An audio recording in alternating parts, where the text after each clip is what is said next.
I was born with skin white as snow, sold by my parents as a curse, until the day a king looked at me and saw, not an abomination, but a queen.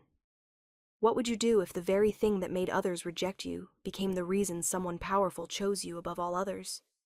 I learned early that my skin was considered a curse.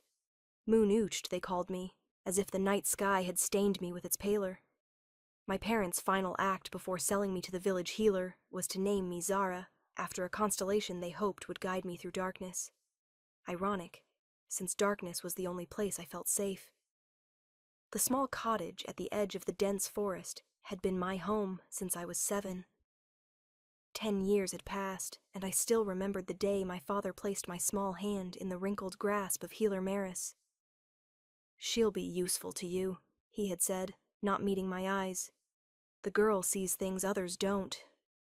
What he didn't say was that I was an embarrassment, a burden, a bad omen they could finally profit from. Today, like every year, the summer festival would fill the village with light, music, and people. From my window, I watched them prepare. Women hung bright ribbons between trees. Men rolled barrels of sweet ale to the square. Children woo flower crowns, their laughter carrying on the warm breeze. It was the one night each year I allowed myself to venture beyond my garden walls, to exist briefly in their world. I turned from the window and caught my reflection in the small mirror above my wash basin. White hair like spun moonlight. Skin so pale it seemed to glow. Pink eyes that couldn't bear strong sunlight.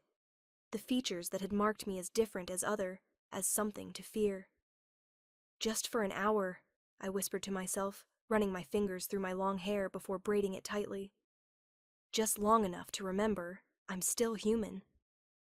I pulled my dark blue cloak from its hook, the one with the deep hood that cast shadows over my face. Healer Maris had sewn it for me before she died last winter. "To protect your skin," she had said. But we both knew it was to protect me from stares, from whispers, from stones thrown by cruel children. As the sun began to set, I slipped through my garden gate and into the woods. I knew paths others didn't, ways to approach the village square without walking down the main road. The forest embraced me as I moved between ancient trees, their leaves filtering the last golden rays of sunlight. Here, in the dappled light and shadow, I almost felt normal. The sounds of the festival grew louder as I neared the village.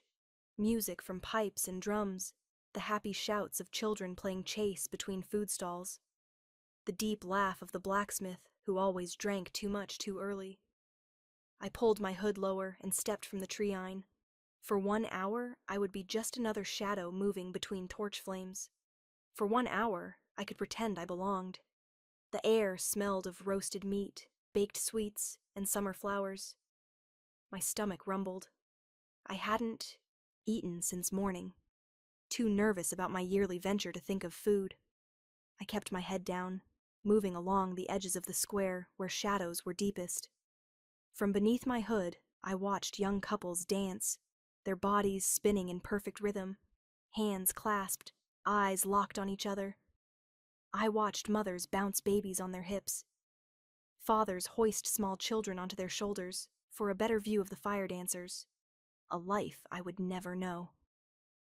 I made my way to the honey cake stall, where old widow Bram sold the best sweets in the village. She was one of the few who didn't cross her fingers against evil when I came to trade herbs. I placed 2 copper coins on her table earned from selling healing savvies. "The usual dear?" she asked, her voice kind, but her eyes never quite meeting mine. Even kindness here had limits. I nodded and she handed me a small cake wrapped in a leaf. Our fingers touched briefly and she pulled back as if burned. I tucked the cake into my pocket, for later eating here would mean lowering my hood. As I turned to leave, a group of young men stumbled past, deep in their cups already. One bumped hard against my shoulder, spinning me around. I lost my balance, my hands flying out to catch myself. My hood slipped back just for a moment, but it was enough. "Moon Witch," one gasped, jumping back. "Healer's pet is out of her cage." I scrambled to pull my hood forward, but the damage was done. A circle cleared around me as people backed away, mothers pulling children behind their skirts, men reaching for talismans hanging at their necks. "I'm just here for the festival," I said, my voice so rarely used it came out as a croak. "Your kind brings bad luck." An old man spat. "Last time you showed your face, we lost half our crops to blight." I backed away, eyes on the ground. "I'm leaving. I'm sorry." As I turned to flee, I collided with something solid, someone tall. Strong hands steadied me, gripping my upper arms. I looked up before I could stop myself. Straight into eyes so blue they reminded me of the cornflowers that grew wild at the forest edge. A man's face. No, not just any man. Even I, isolated as I was, could see he was different. His clothes were finally made, his bearing straight and proud. Around him, villagers who had been ready to chase me away with harsh words, or worse, suddenly lowered their eyes. Some even bowed slightly. For one heartbeat, I forgot to be afraid. His eyes held no disgust as they took in my pale features. Only curiosity, recognition. Whatever it was, it terrified me more than hatred ever could. To be truly seen was a danger I couldn't afford. I pulled away from his grip, tugging my hood back into place. Without a word, I turned and ran, pushing past startled festival goers, not stopping until I reached the safety of the trees. Behind me, I felt those blue eyes following, burning into my back like twin flames. Only when I reached my cottage did I dare to breathe again. I barred the door, pressed my back against the rough wood, and slid to the floor. My heart hammered in my chest like a trapped bird. Something had shifted in that brief exchange of glances. Some balance tipped. I could feel it in the air around me, in the sudden tightness of my skin. I pulled the honey cake from my pocket. It had been crushed in my flight, but I ate it anyway, licking the sweetness from my fingers as I stared into the dying embers of my hearth fire. "Foolish," I whispered to the empty room. "Foolish to think you could ever be one of them, even for an hour." But a sleep finally claimed me that night. It was not the hateful faces of the villagers that followed me into dreams, but those piercing blue eyes, seeing me, truly seeing me for the first time in my life. 3 nights after the festival, a storm broke over the forest with a fury I had rarely witnessed. Rain pounded on my little cottage roof like 1,000 impatient fists. Wind howled through the trees, bending their ancient trunks and tearing leaves from branches. I huddled by my fire, a wool blanket wrapped tight around my shoulders, watching sparks fly up the chimney each time a particularly strong gust hit. The storm had raged for hours, like the forest itself was trying to tear free of its roots. Lightning flashed so often it turned night into a strange flickering day. Thunder rolled overhead, shaking the cups on my shelf until they rattled against each other like chattering teeth. I had long ago learned not to fear storms. They were simply the sky's way of cleansing itself. But this one felt different, heavier, more purposeful somehow. I was reaching for more wood to feed the dying fire when I heard a sound that didn't belong to the storm. A pounding not on my roof, but on my door. 3 hard knocks, then silence, then 3 more.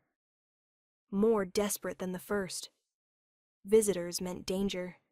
Visitors meant being seen. The knocking came again, even more urgent. I grabbed my small kitchen knife from the table and crept toward the door. "Who's there?" I called. My voice nearly lost in the howl of the wind. "Please," a man's voice answered, strained with effort. "Help us." Something in that voice made my hand move to the bar across my door. I lifted it slowly, knife still clutched in my other hand, and pulled the door open just enough to peer out. The sight stole my breath. There in the pouring rain stood the man from the festival, the one with eyes like cornflowers. But now those eyes were wild with worry. His fine clothes soaked and torn. In his arms he carried a small limp form, a child. Her face flushed red against his chest. "You," I whispered. "You were at the festival." "Please," he said again, water streaming down his face, mixing with what might have been tears. Not for me. For her. She's burning with fever. The child in his arms couldn't have been more than 7. Her small face was tight with pain, even in unconsciousness. I could see the heat of fever radiating from her skin, a dangerous contrast to the cold rain. I hesitated, knife still raised between us. This man had seen my face. He knew what I was, and now he stood at my door, vulnerable, asking for help. Why come to me? I asked, not moving from the doorway. The village has a new healer.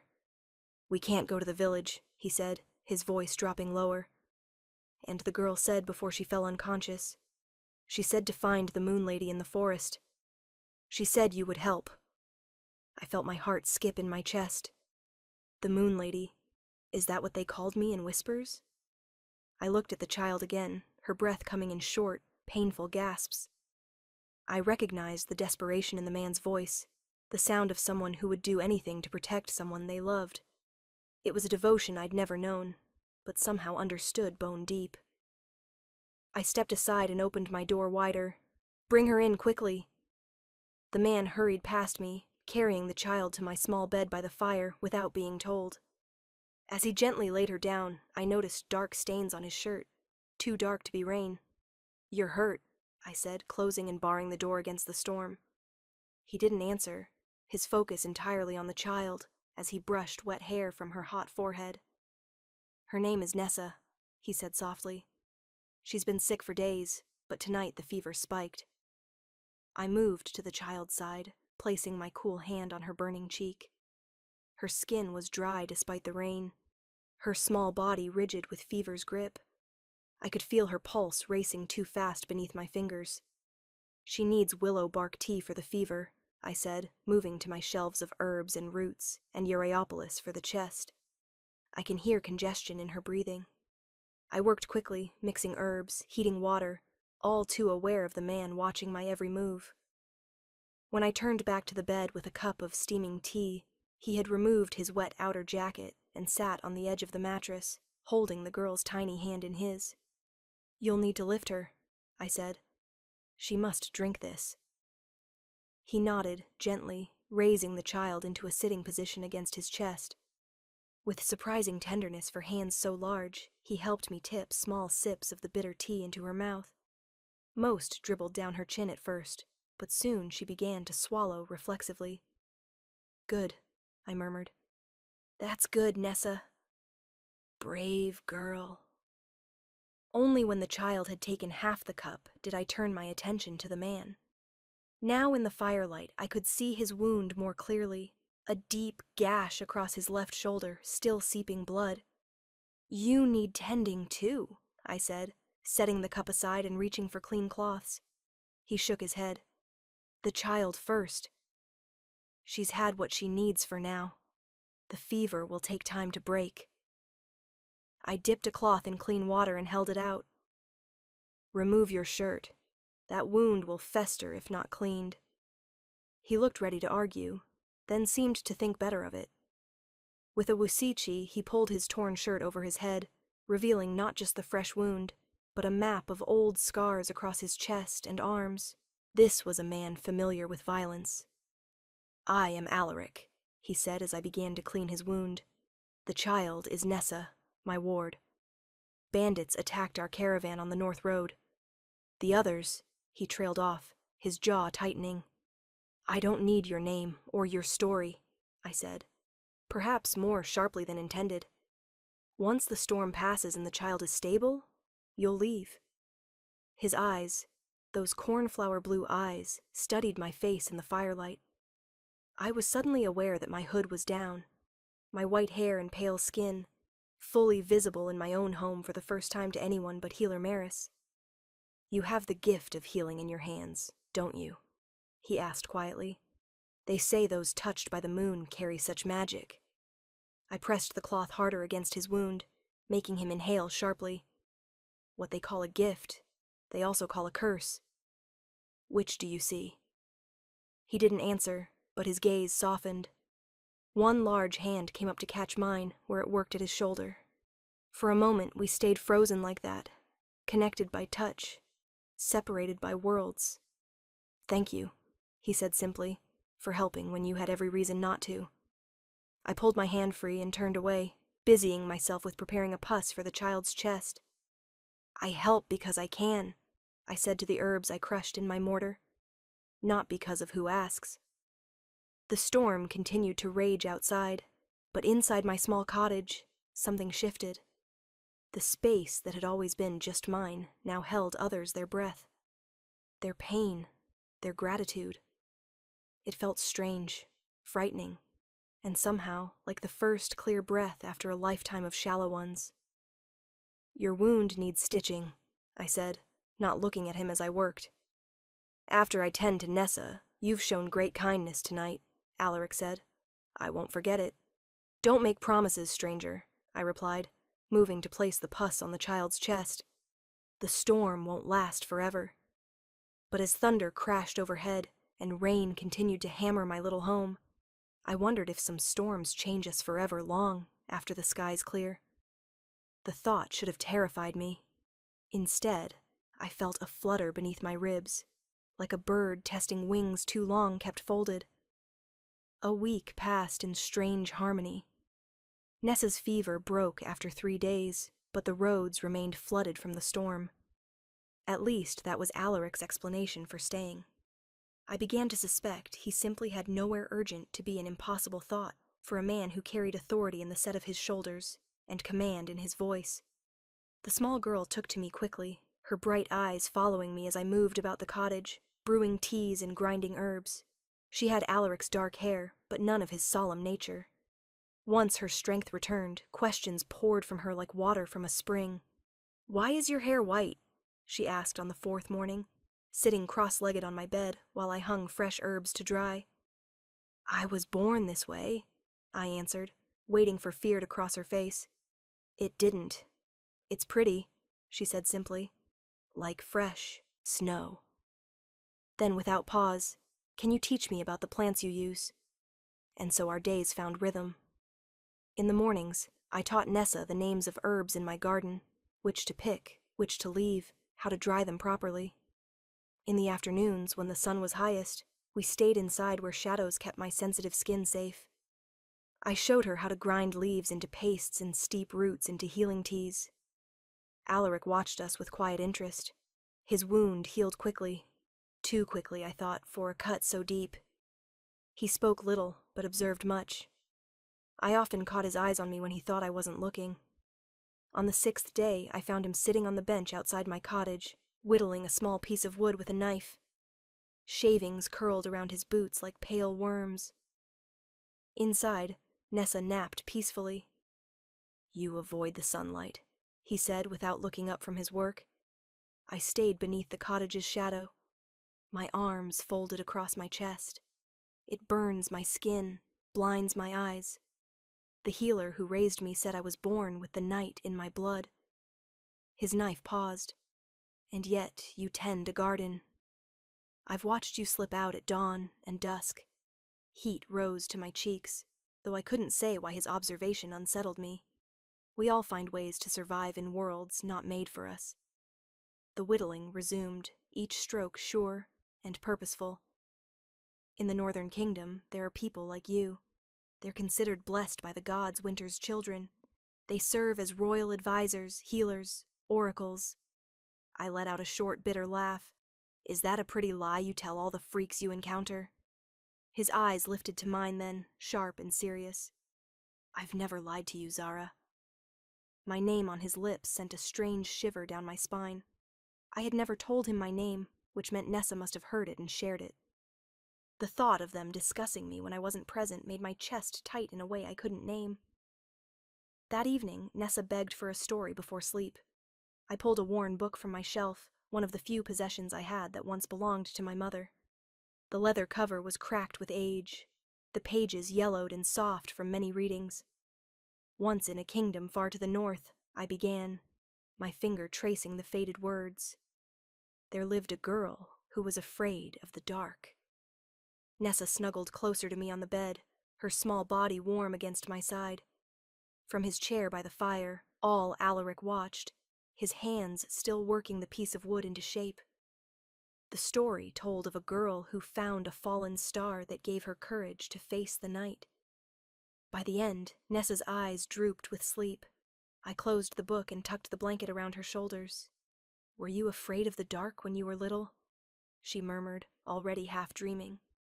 I brushed dark hair from her forehead. "No, little one. The dark was the only place I felt safe." When I looked up, Alaric had set aside his whittling. In the firelight, his face seemed softer, the hard lines of his jaw less severe.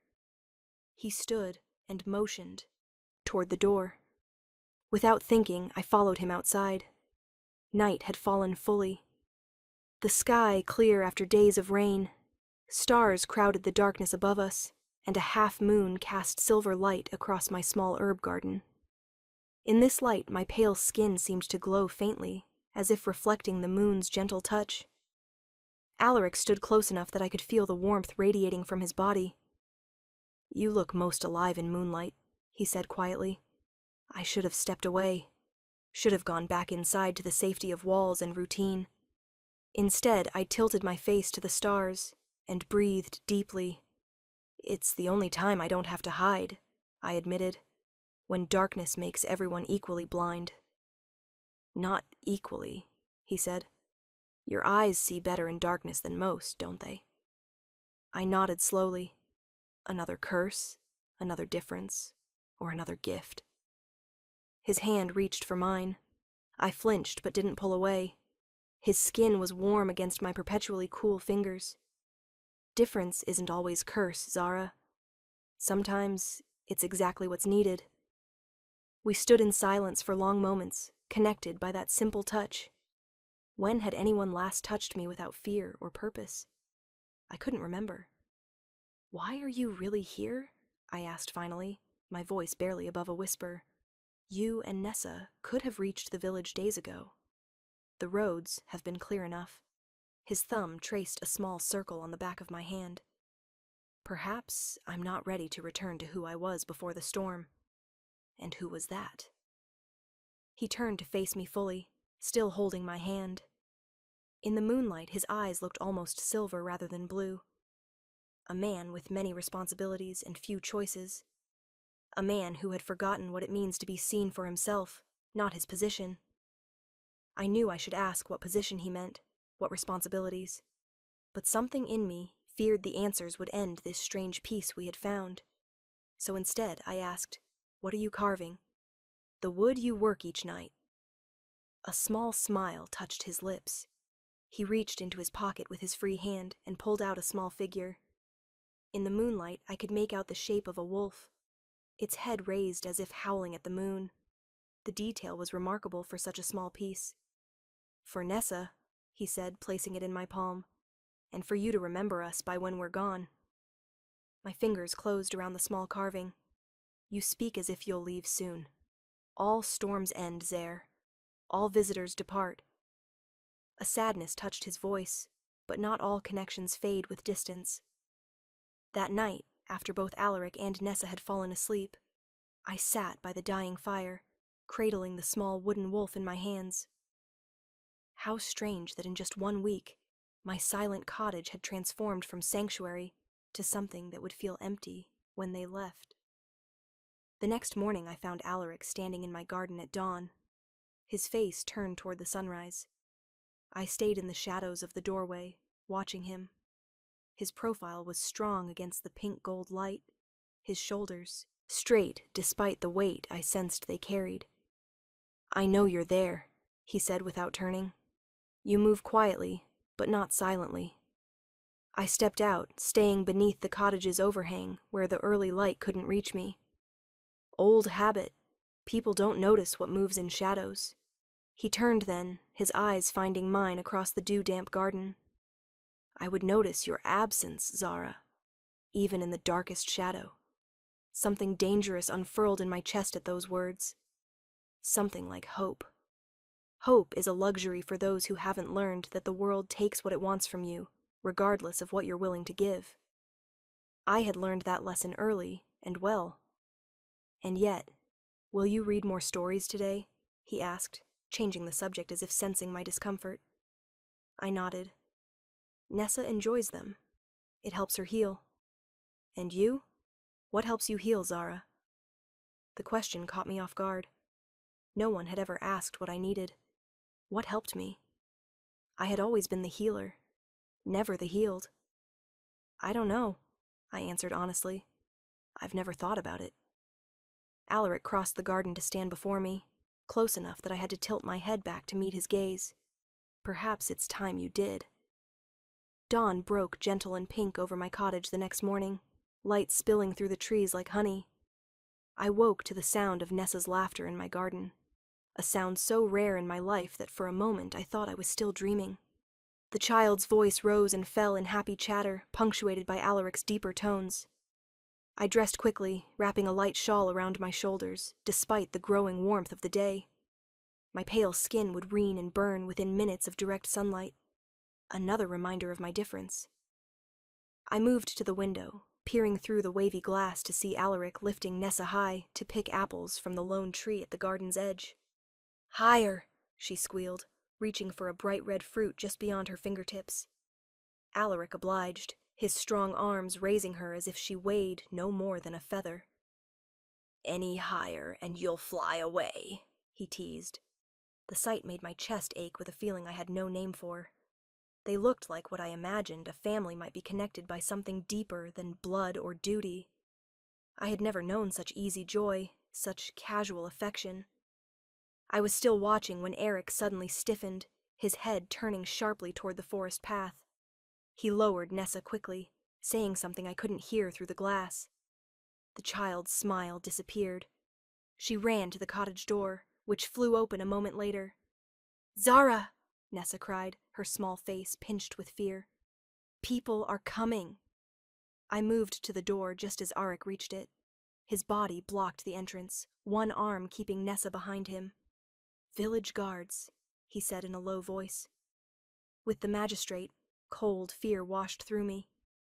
The village leaders rarely came to my cottage, and never in numbers. When they needed my herbs or healing, they sent children or old women, as if my strangeness might be less catching to those already vulnerable. "What have you brought to my door?" I whispered, suddenly remembering that I knew nothing of this man beyond the care he showed for Nessa and the gentleness he had shown me. Alaric's eyes met mine, steady and grave. "Trust me, Zara, please."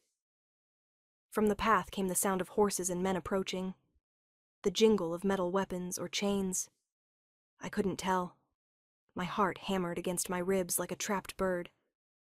"Take Nessa to the root cellar," I said, making a quick decision. "Now," I nodded once, scooping Nessa into his arms.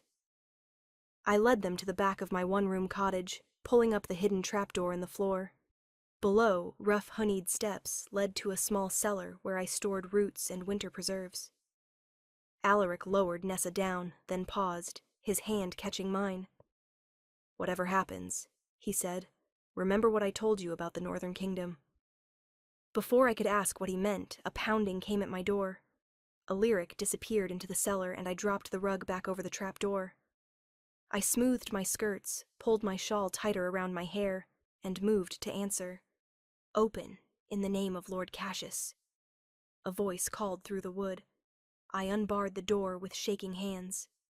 Outside stood 5 village guards, their hands on sword hilts, and behind them, Magistrate Cole, a thin man with a permanent frown. "Healer," the magistrate said without greeting. "We come on urgent business." I kept my eyes lowered, a posture of submission I had learned early. "How may I serve, magistrate?" "By order of Lord Cassius, surrender the child and the northern spy." He thrust a scroll toward me, but I did not reach for it. "I don't understand," I said, genuine confusion in my voice. "What child? What spy?" The magistrate's thin lips pressed tighter. "Do not play games, Moon Girl. A man and child were seen entering your cottage days ago. The man is wanted for questioning by Lord Cassius. Surrender them now." I opened my mouth to deny again when a movement behind me made all the guards reach for their swords. Alaric stepped forward, his presence suddenly filling my small doorway. "This woman is under my protection," he said, his voice deeper and more commanding than I had ever heard it. The magistrate's face flushed red. Who are you to claim such authority? Seize him! The guards hesitated, something in Alaric's bearing giving them pause. He reached slowly into his shirt and pulled forth a medallion that hung from a chain around his neck. It caught the morning light, gleaming gold and blue. I am all Alaric, king of the northern realm, he said simply. You trespass on what is mine. The effect was immediate. The magistrate paused, his eyes widening at the royal crest visible on the medallion. The guards lowered their eyes, one dropping to a knee. Your Majesty, the magistrate stammered, suddenly bowing low. Forgive me. We were told a spy had abducted a noble child. You were told lies by Lord Cassius. Alaric? No, the king said, coldly. Who seeks to prevent my alliance with your queen? Now leave before I consider this an act of war. The men retreated hastily, mounting their horses with mumbled apologies. I stood frozen in the doorway, unable to process what had just happened. Only when the last horse disappeared down the forest path did I find my voice. A king, I whispered, turning to face Alaric, this stranger who had slept under my roof, eaten at my table. You're a king. His face softened as he looked down at me. I wanted you to know me, not my crown. Anger flared suddenly, hot and unexpected. You lied. I omitted, he corrected gently. There's a difference.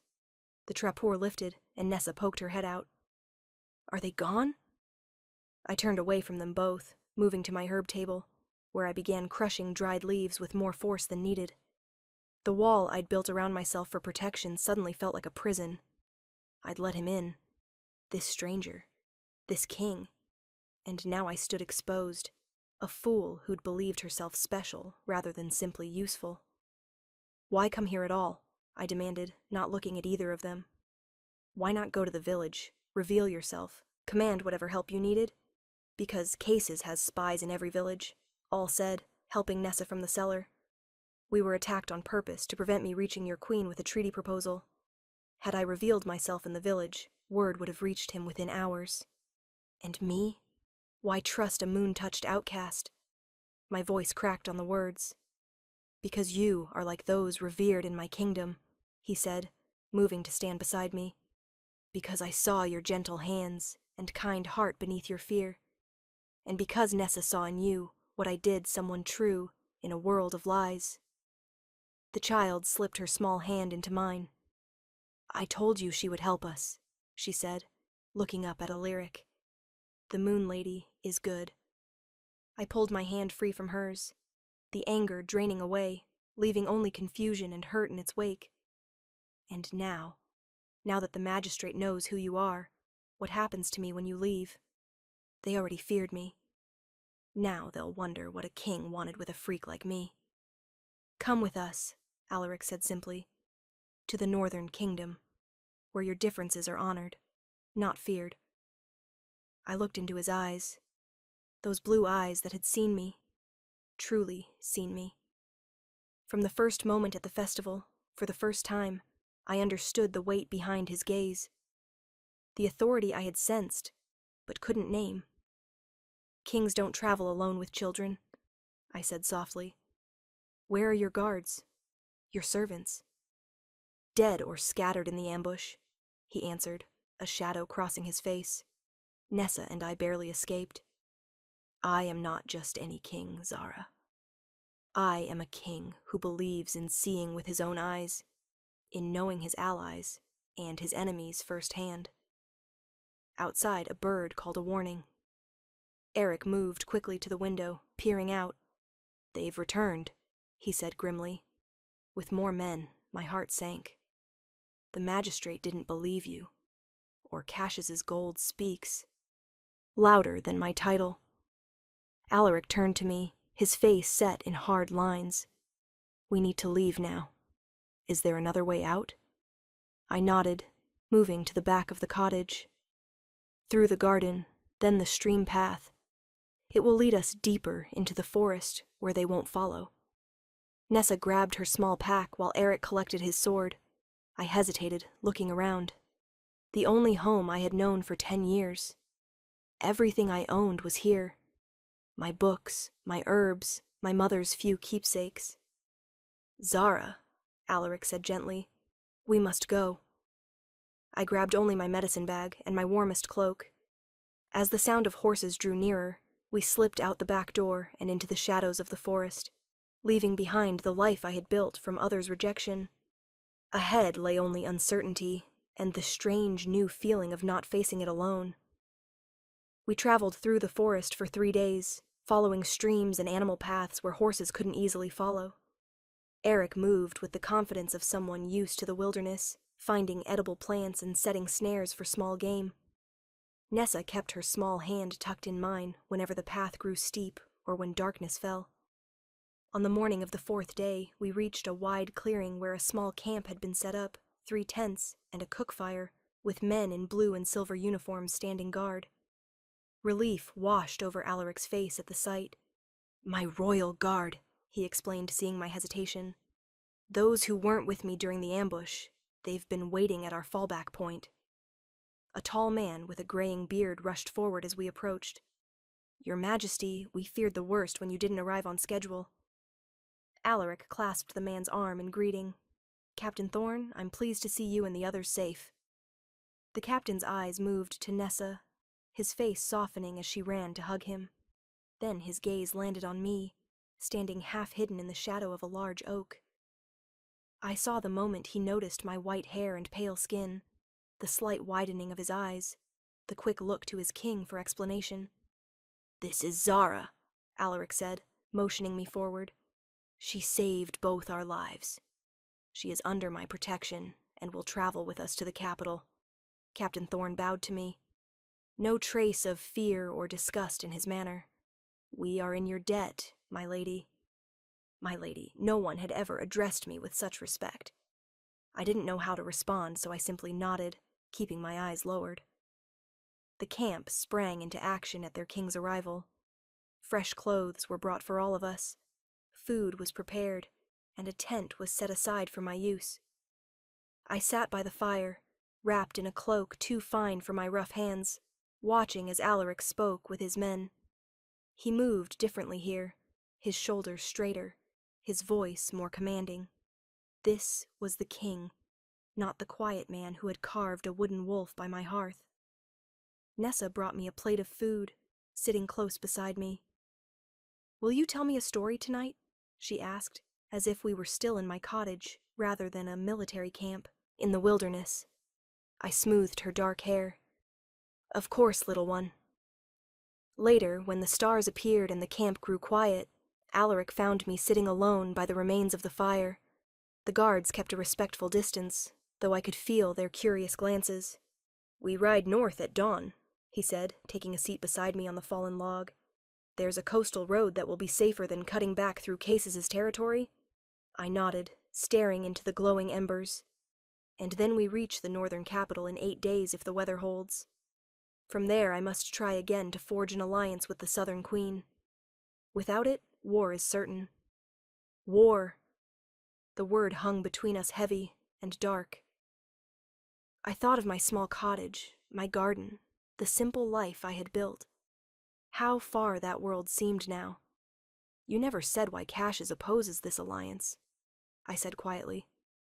Alaric's face hardened in the firelight because peace doesn't fill his coffers. He's been selling weapons to both sides, playing each against the other. He doesn't want diplomatic solutions. And you need this alliance badly enough to risk traveling alone without protection. His eyes met mine. I need it badly enough to try every path, even the most dangerous. Too many lives depend on it. I looked away first, unable to hold the intensity of his gaze. What will happen to Nessa when you return to being a king with responsibilities and counsels and diplomacy? She remains my ward as she has been since her parents, my closest friends, died 3 years ago. His voice softened. She will want you near. She's grown attached. And you? I dared to ask. What do you want, Eric? He reached for my hand, his warm fingers wrapping around mine. I want what is best for my people. I want peace between the kingdoms.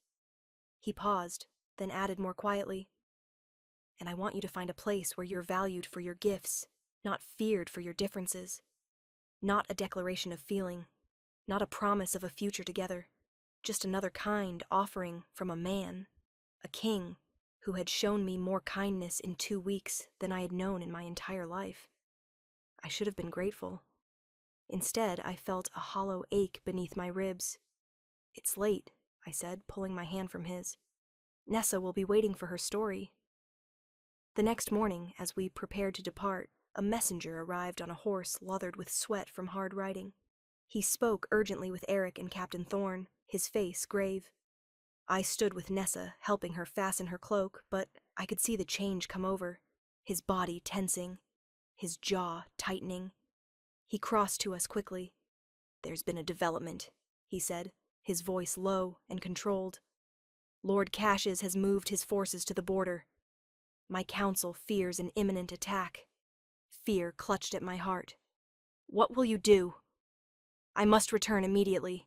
Take the fastest route. His eyes moved from me to Nessa. But it's too dangerous for Nessa. And for you. Nessa's small fingers tightened on my hand. I want to stay with Zara. Eric knelt before her, his large hands gentle on her shoulders. I know, little star, and you will. But I need you both to travel by the coastal road with Captain Thorne and half the guard. It will be safer. I'll meet you at the capital. You're leaving us behind, I said, the hollow feeling expanding in my chest. I'm keeping you safe, he corrected, rising to face me. Both of you mean too much to risk on a dangerous race to the border. Mean too much. The words should have warmed me, but all I felt was cold. How long will you be gone? A week, perhaps 2, depending on what I find at the border. His hand rose, hesitated, then gently touched my cheek. Wait for me at the northern palace. My staff will see you settled until I return. I wanted to lean into his touch, to ask him not to go, to tell him that in the short time I had known him, he had awakened feelings I hadn't known I was capable of. Instead, I stepped back, dropping into a small curtsy that felt foreign to my body. As you command, Your Majesty. Pain flashed across his face at my formality. Zara, the horses are ready, Your Majesty. Captain Thorne called. Alaric's shoulders straightened, the king's mask falling back into place. He knelt to embrace Nessa, whispering something in her ear that made her nod solemnly. Then he stood before me, uncertainty in his eyes. I must go, he said. I know. He reached for me suddenly, pulling me into an embrace that stole my breath. His arms were strong around me, his chest solid against my cheek. I will return, he whispered into my hair. Wait for me. Then he was gone, mounting his horse and riding away with 4 guards, not looking back as they disappeared into the forest. I stood watching long after they had vanished from sight. Ness a small hand in mine. The cottage that had once felt like sanctuary now echoed with absence. I told myself it was better this way, that dreams born in storm-forced intimacy couldn't survive in daylight. I'd learned long ago that love was just another word for loss. And kings don't love outcasts. They use them. Will he come back? Nessa asked as we watched the remaining guards pack up the camp. I squeezed her hand gently. He's a king, little one. He'll do what kings must do. But that night, as Nessa slept beside me in our tent, I touched my fingers to my cheek where Alaric's hand had rested. And for the first time in my life, I prayed to the moon that had marked me, prayed for the safe return of a man who had seen me, truly seen me, when everyone else had looked away. Our journey to the northern kingdom took longer than expected. Heavy rains washed out the coastal road, forcing our party to take winding forest paths instead. Nessa rode with me, her small body warm against mine as we shared a horse. At night, she curled against my side in our tent, her nightmares fewer when I was near. Captain Thorne treated me with formal respect that the other guards soon copied. No one stared at my pale skin or white hair. No one whispered, moon-touched, or made signs against evil when I passed. It was strange to move through the world without the weight of others' fear pressing down on me. On the 12th day, we crested a hill and saw the northern capital spread below us. A city of white stone and blue roofs nestled between mountains and sea. Towers reached toward the sky, and even from this distance I could see boats with colored sails in the harbor. "It's beautiful," I whispered, my arms tightening around Nessa. Captain Thorne nodded beside me. "North Haven has stood for 1,000 years. Our ancestors built with stone that catches the light like snow. As we rode through the city gates, I pulled my hood lower from old habit, but Captain Thorne gently touched my arm, shaking his head. "No need for that here, Lady Zara. In the north, your coloring is seen as blessed, not cursed." I lowered my hood with shaking hands. The feeling of sun on my face without shame was foreign, frightening, and somehow wonderful. People in the streets glanced at me, but with curiosity, or even respect in their eyes, not disgust. A few children with skin as pale as mine walked freely, holding their parents' hands. The palace rose before us, its white walls gleaming in the afternoon light. Guards in blue and silver opened the gates at our approach, bowing to Captain Thorne. I felt small and out of place as we rode into a wide courtyard, where servants rushed forward to take our horses. A woman in deep blue robes hurried down the palace steps, her silver hair bound in a complex braid around her head. "Captain, we received word of your approach. Where is His Majesty, Lady Soren?" Captain Thorne greeted her with a bow. "The king rides for the southern border to address Lord Cases's movements. He sent us ahead with his ward and Lady Zara, who is under his protection." The woman's sharp eyes moved to me, widening slightly at the sight of my pale features. "I see," she said, something knowing in her tone. "Come, you must be exhausted from your journey. Rooms have been prepared." I hesitated at the bottom of the steps, suddenly aware of my simple dress and travel-stained cloak. This was a royal palace, and I was a village outcast who lived in a one-room cottage at the edge of a forest. Nessa sensed my fear and took my hand.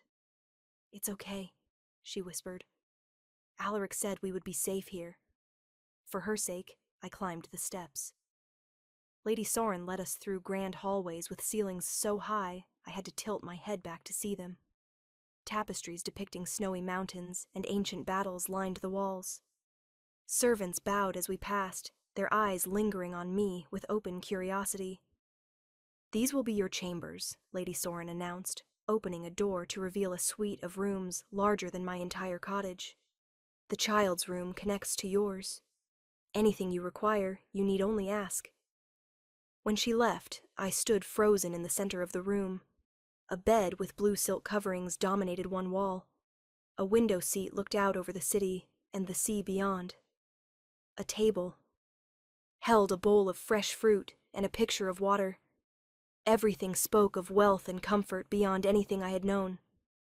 Nessa ran from room to room, touching the fine fabrics and giggling at her reflection in a polished silver mirror. Her joy eased some of my discomfort, and I found myself smiling as she twirled in circles, making her travel-worn dress flare out.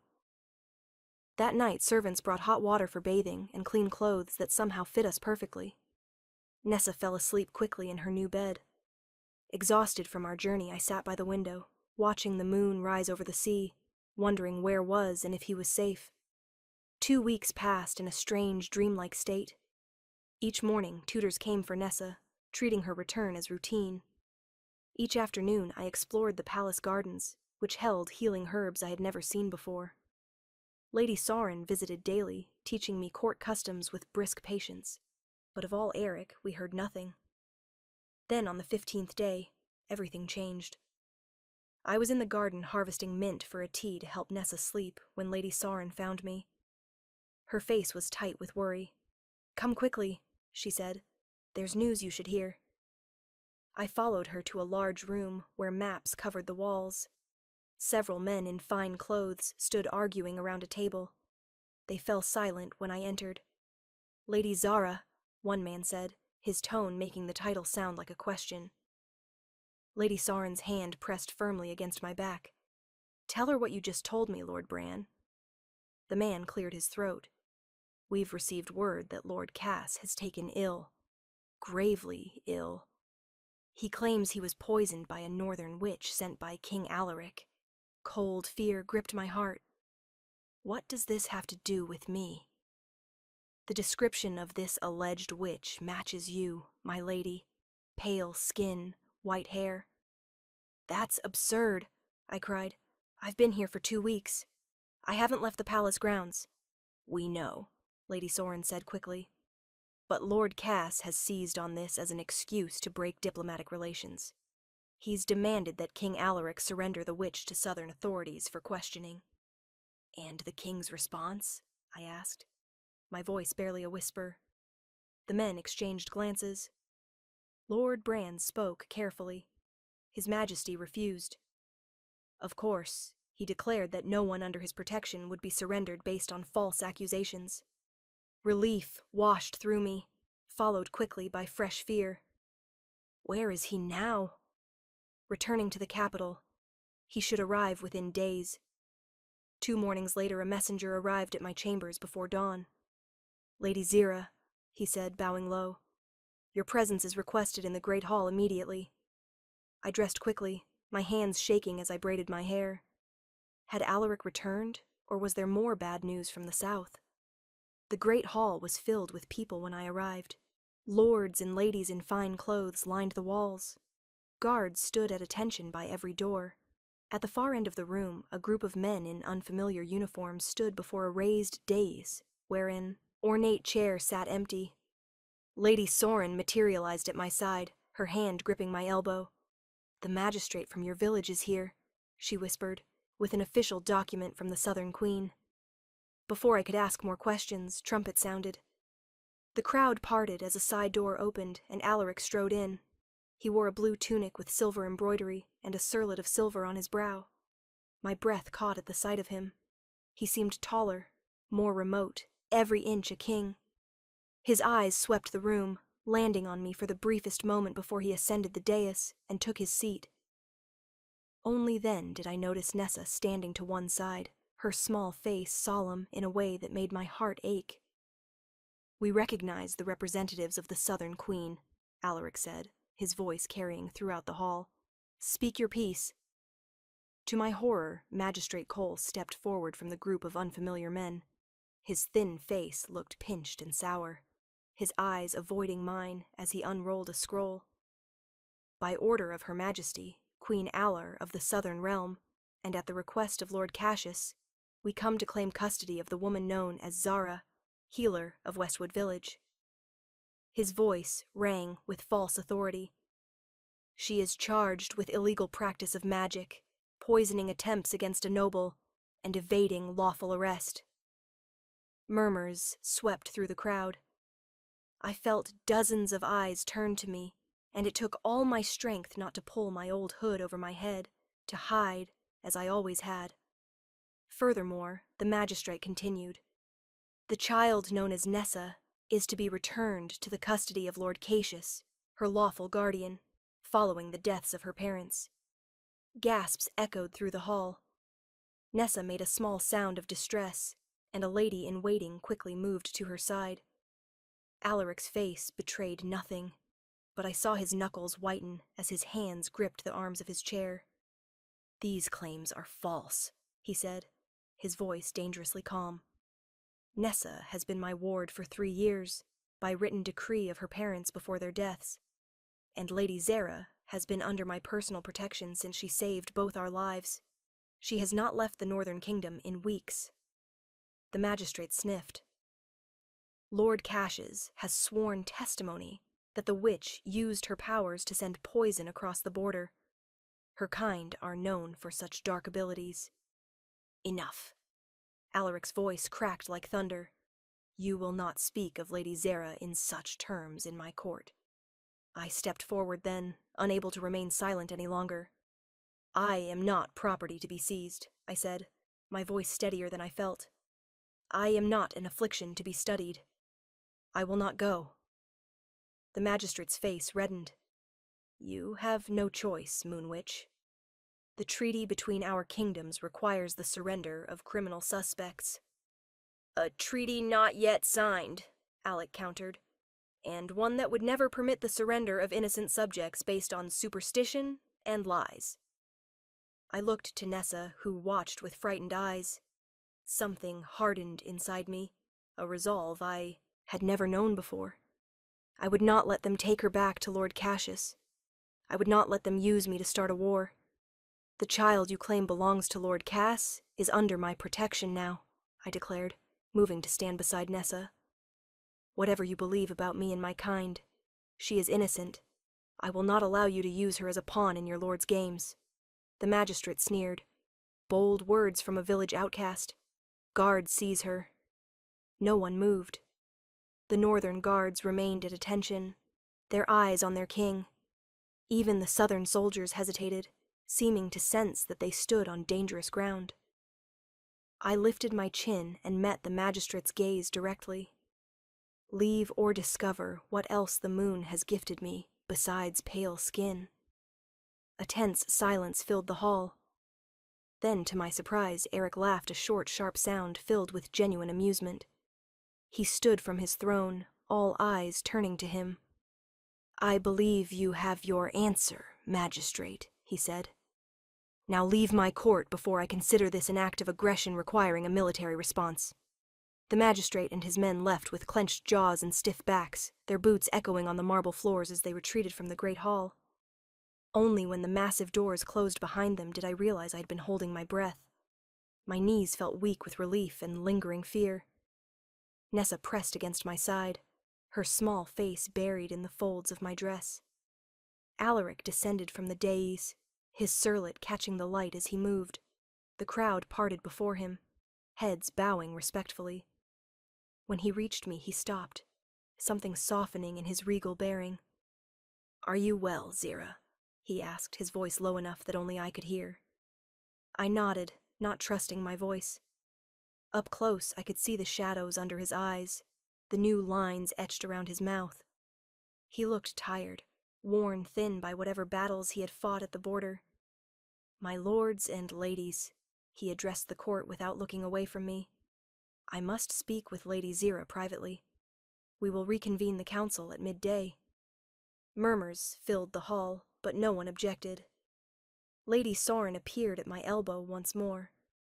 I'll take the child for her lessons, she said, extending a hand to Nessa. Nessa looked up at me, uncertain. I smoothed her dark hair and kissed her forehead. Go with Lady Soren, little one. I'll find you later. Only when Nessa had gone, and the hall had emptied of all but a few distant guards, did Alaric speak again. Walk with me. He led me through a side door and down a corridor I hadn't explored before. Tall windows lined one wall, looking out over the sea far below. The morning light made the water shimmer like scattered gems. We walked in silence until we reached a small private garden enclosed by high walls. A single tree grew at its center, its white bark luminous against blue-green leaves. The moon ash, Alaric said, noticing my gaze. It grows nowhere else in the world but the north. Its sap runs silver under the full moon. It's beautiful, I said, finding my voice at last. Zara. He turned to face me fully. What you did in there, standing your ground against the magistrate, was brave and reckless. I lifted my chin. I meant what I said. I won't let them take Nessa, and I won't be treated as property to be handed over on false charges. A smile touched his lips. The frightened healer who once hid beneath the hood seems far away now. She is learning to stand in the light, I said quietly, though it still burns sometimes. Alaric moved to a stone bench and gestured for me to join him. When I sat, he remained standing, pacing the small garden with restless energy. There is something you should know, he began, his voice grave. Something I should have told you from the beginning. My heart squeezed painfully in my chest. You're sending me back. The words came out as a whisper. He stopped abruptly, his eyes widening. No, never that. I would never hand you over to those who would harm you. He ran a hand through his dark hair, a gesture so human, so unlike a king, that it eased some of my fear. It's about why I was in your village in the first place. Why I sought someone like you. Like me? Larrick knelt before me, taking my hands in his. There is a prophecy in my kingdom. When the moon walks in human form, 2 realms will unite under winter's crown. For generations, we've awaited someone like you. I pulled my hands away. So, I am just a prophecy to you. A means to power. That's what I feared you would think. He didn't reach for me again, respecting the distance I had put between us. The prophecy is why I first looked southward. Yes, our seers spoke of a moon-touched woman in the southern realm who would be key to lasting peace. Lord Cases knows of this prophecy. Alaric nodded grimly. He has his own interpretation. He believes that preventing the prophecy by controlling or eliminating you will ensure continued conflict from which he profits greatly. I stood and walked to the moon ash tree, placing my palm against its smooth bark. So the attack on your caravan, the illness Nessa suffered, even the charges against me now, all because of words spoken by seers. Words with power, Alaric said, coming to stand beside me. Words that frightened a greedy man enough to commit treason against his queen. And you? I asked, turning to face him. Do you believe I have some magical ability to unite kingdoms? His blue eyes met mine steadily. I believe you have healing in your hands and courage in your heart. I believe you see clearly what others miss, both in herbs and in people. Are these not powers in their own way? A cold thought struck me. Nessa, you said she's been your ward for 3 years, but the magistrate claimed she belongs to Lord Cases. Why would he want her? Alaric's jaw tightened. Because she is mentioned in the prophecy too, though not by name. A child shall bridge the divide, bound by neither north nor south. Nessa's mother was northern, her father southern. Cassius believes. Controlling her is another way to thwart the prophecy.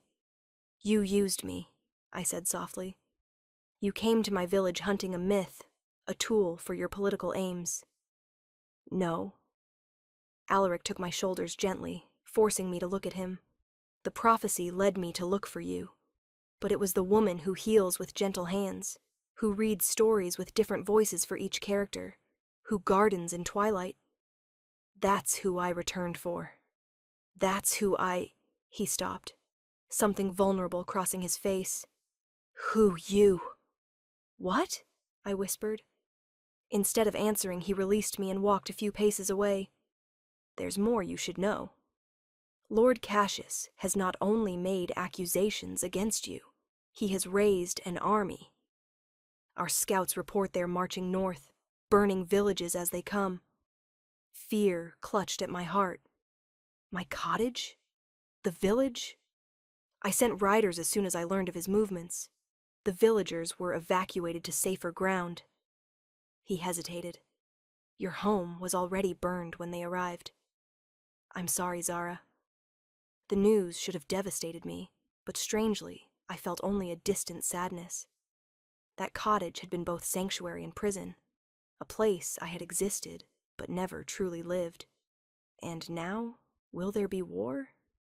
The Southern Queen has disavowed Cass's actions, but she cannot control him without civil war.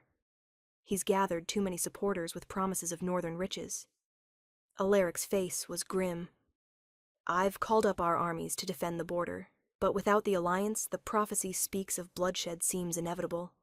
I thought of the villages in the path of Cassius's army, of families fleeing their homes, of children like Nessa caught in the flames of adults' ambitions. Something rose in me then, not fear, not anger, but a clear, cold purpose. What does it mean, I asked, to unite the realms under winter's crown? What must I do? All's eyes widened slightly, hope flickering in their blue depths. Our scholars have debated this for generations. Some believe it refers to a marriage alliance between the moon-ooched one and the northern throne. My breath caught. A marriage? Others believe it refers to some act or decision that brings the realms together. He stepped closer, his voice dropping lower. I would never force such a fate on you, Zara. Prophecy or no prophecy, the choice must be yours. I studied his face, the face I had come to know first as a wounded stranger, then as a quiet companion, now as a king bearing the weight of his people's safety on his shoulders.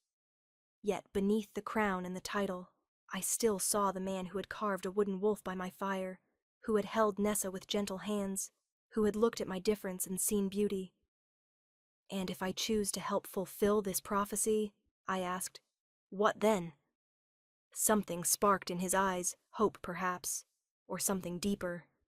Then I offer you a crown, yes, but more than that, I offer you choice. Rule with me or not, love me or not, but be free, be yourself. That is not negotiable. He knelt suddenly before me, taking my hand in his. From his pocket, he withdrew a ring with a stone that caught the light like captured moonlight. I planned 100 speeches for this moment, he said, a hint of woeful humor in his voice. None of them seem right now that you're here. Then speak plainly, I said, my heart pounding so hard I was sure he must hear it. I love you, Zara, not for prophecies or politics. I love your strength and your gentleness, your caution and your courage. I love how you care for Nessa, as if she were your own. I love that you stood before my entire court and challenged them to see you as you truly are. His voice grew husky. I would join my life to yours. Prophecy or no prophecy, I would share my crown, my kingdom, and my heart with you if you'll have them. In that moment, I saw clearly the difference between being wanted for use and being wanted for existence. One diminishes, the other expands. All my life, I had been valued only for what I could provide, healing, oddity, now perhaps a fulfilled prophecy. But in Alaric's eyes, I saw something I had never dared to dream of, being valued simply for being myself. Ask me, I whispered. His smile was like sunrise after the longest night. Zara, will you marry me? Will you stand beside me? Not as the moon touched one of prophecy, but as my equal, my love, my queen. I thought of the frightened girl who had hidden in shadows, who had accepted cruelty as her due. I thought of the woman who had opened her door to strangers in a storm, and I thought of who I might become, who I was already becoming, with light on my face and love in my heart. Yes, I said as the morning ash tree cast dabbled shadows across us both. Yes, I will. A year passes like the turning of seasons, each day bringing changes small and large. Tonight I stand on the balcony of the North Tower, watching the full moon rise over the sea. Its light bathes the white city below, turning stone to silver. My skin glows in its gentle radiance, no longer hidden, no longer a source of shame. The weight of the crown still feels strange against my brow, a delicate circlet of silver with a moonstone that matches the ring on my finger. I touch it lightly, remembering the day Alaric placed it there before the gathered people of two kingdoms. The memory still warms me through like summer Sunday. Behind me, the sounds of celebration drift from the great hall. Music, laughter, the clinking of glasses. Today marks 1 year since the signing of the peace treaty between North and South. 1 year since the prophecy's fulfillment, though not in the way anyone expected. There you are. I turned to find Alaric standing in the doorway, his tall frame outlined by the warm light from within. Even now, the sight of him makes my heart beat faster. He crosses to join me at the balcony rail, his arms sliding naturally around my waist. Escaping your own celebration? He asks, his voice warm with amusement. I lean against his solid strength, just borrowing a moment with the moon. She and I are old friends after all. He presses a kiss to my temple. She has blessed us all through you. Through us, I correct gently. The prophecy spoke of both of us, though we didn't know it then. The prophecy so simple in its truth. Once we understood it properly, when the moon walks in human form, two realms will unite under winter's crown. The moon was me, not just my pale coloring, but my healer's knowledge of plants that grow in darkness, my ability to see clearly what others miss. The winter's crown was all Alaric, whose kingdom of snow and ice had stood strong for generations. But the uniting of realms came not through our marriage alone, as many had believed, but through what happened after Lord Case's treachery was exposed. Queen Alar asks if you'll join her for tea tomorrow, Alaric says, his thumb racing circles on my wrist. She wants to discuss expanding the Healing Academy to the southern provinces. I nod, pleased. The Southern Queen had proven a strong ally. Once Lord Cassius's crimes were brought to light, his plot had extended further than anyone suspected, poisoning rival lords, secretly funding border raids, even arranging the deaths of Nessa's parents when they threatened to expose him. Will you tell her yes? Alaric asks. Of course, the southern children with moon blessings need teachers who understand their gifts. I smile at the thought of the academy.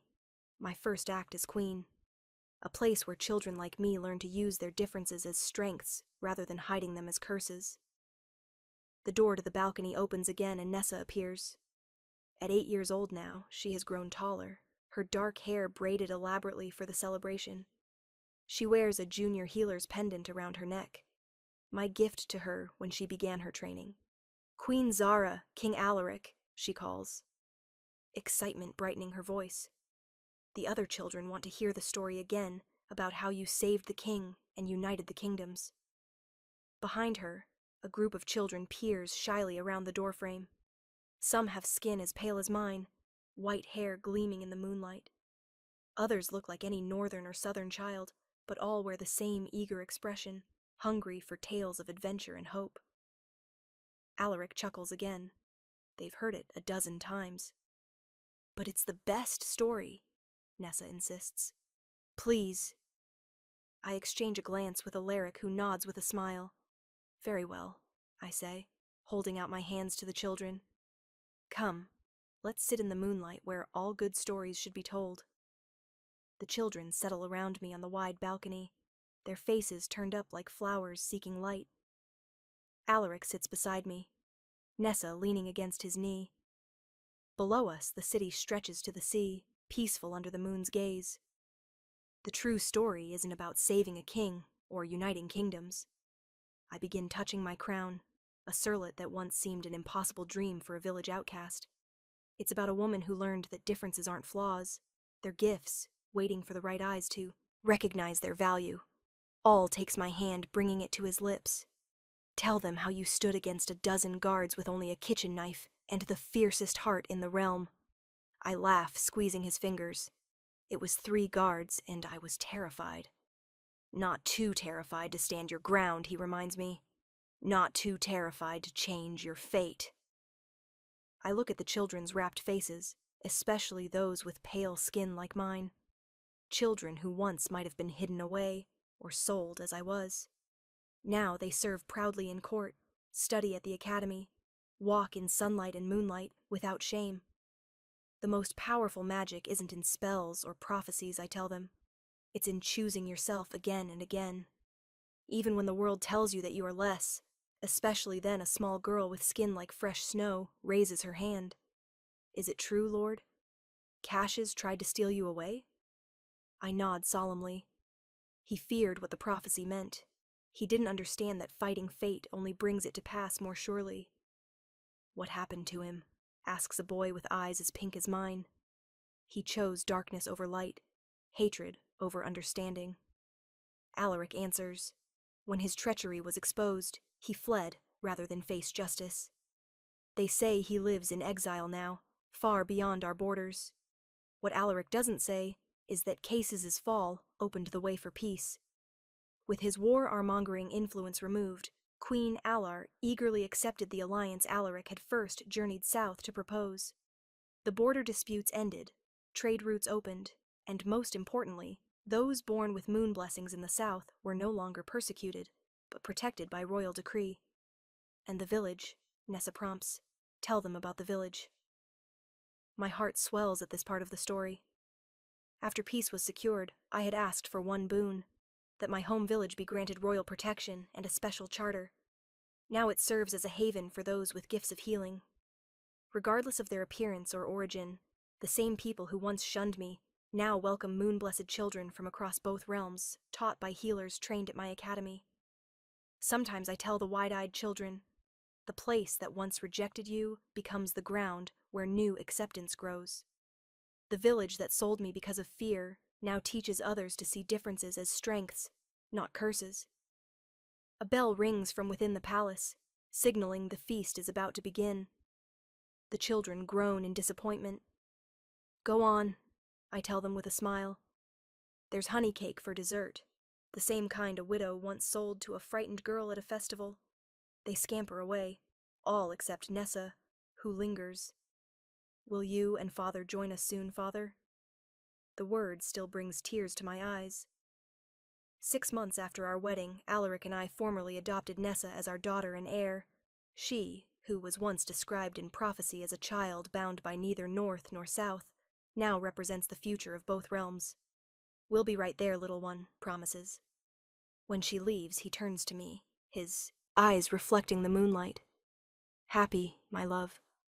I look out over the kingdom, my kingdom, where others with my condition now serve proudly in court, study at the academy, walk with heads held high. I think of the alliance that has brought peace to lands that fought for generations. I think of Nessa growing strong and confident, knowing only love where I knew only rejection. My parents sold me because they couldn't see past my differences to my worth, I say softly. They named me for stars they hoped would guide me through darkness. They never imagined I would become the light others follow home. Alaric's arms encircle me from behind. Strong and sure you shine brighter each day. I turn in his embrace, reaching up to touch his beloved face. We are all born with shadows and light inside us. The trick isn't to eliminate the shadows. It's to learn to dance within them until they become part of your brilliance. He lowers his head to kiss me, and I rise to meet him, our shadows merging in the moonlight. From the hall below comes music and laughter, the sounds of two peoples united in celebration. In the city, lamps are being lit as darkness falls, but I no longer fear the night or the day. The girl who once hid from sunlight now stands bathed in moonlight by choice, not necessity.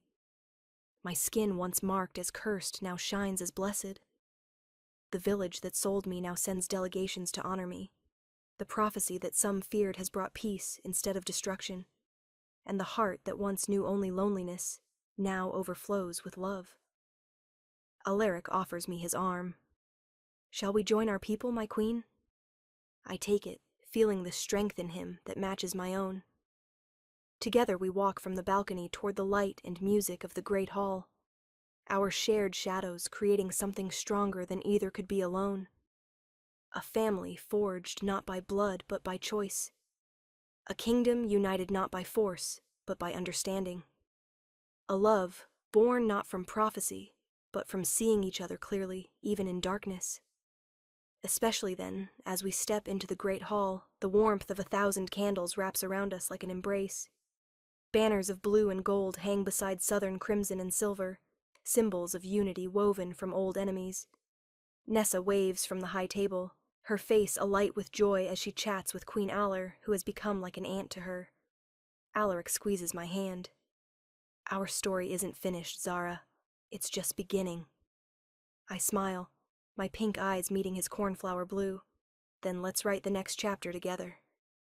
The music swells and we dance, king and queen, healer and outcast no more, under a canopy of stars visible through the open roof. In this moment, the moon and I are one, guiding not just me, but an entire realm toward light.